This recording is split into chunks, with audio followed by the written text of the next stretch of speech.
તો હે two family કેમ છે બધા મજામાં? સ્વાગત છે આપણે એક નવા બ્લોગ વિડીયોમાં. અને આ આપણે ખેતરમાં અઠવાડિયાથી આપણે ખેતરમાં જ કેમ કે આપણે મકાઈ કાઢી રહીએ. જો ગાઈસ મકાઈ કાઢવાનું ચાલુ આપણે.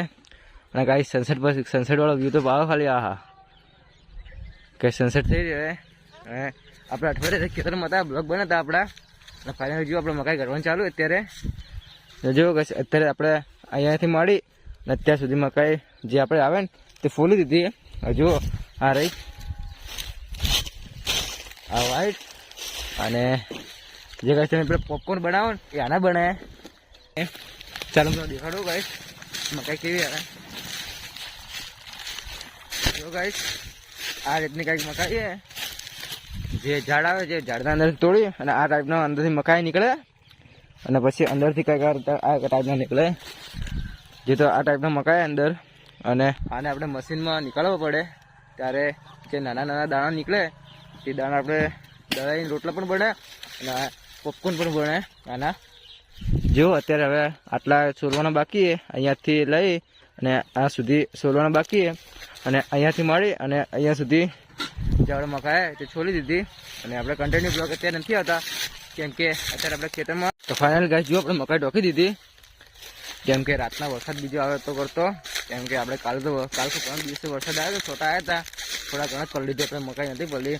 આ તો જો ગાઈસ વાતાવરણ વરસાદનું હે નહીં પણ નક્કી ના કહેવાય વરસાદ ક્યારે પણ આવી જાય.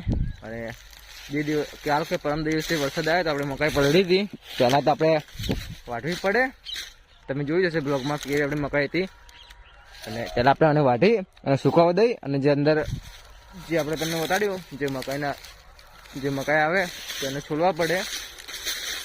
ગાઈસ આજે તો આપણે હાલત ખરાબ થઈ ગઈ છે શેકું ખાઈ ખાઈને. કેમ કે છીકું આવ્યા કરી ગઈ આપણે.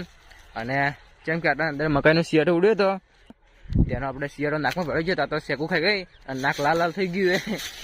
અને જો આપણે ફાઇનલી મકાઈ ઢોકી દીધી.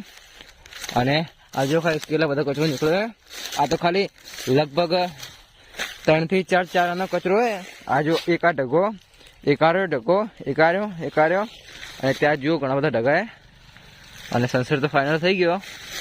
વ્યૂ કેવો દેખાય કમેન્ટ કરજો. અને ગાઈસ પોપટ કેટલા બધા ઉડે જો મકાઈ ખાવા.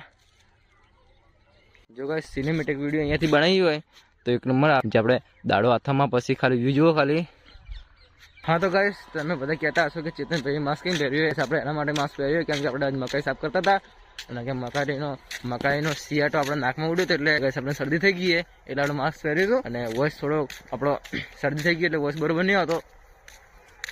અને વ્લોગ કેવો લાગે કમેન્ટ કરજો. જય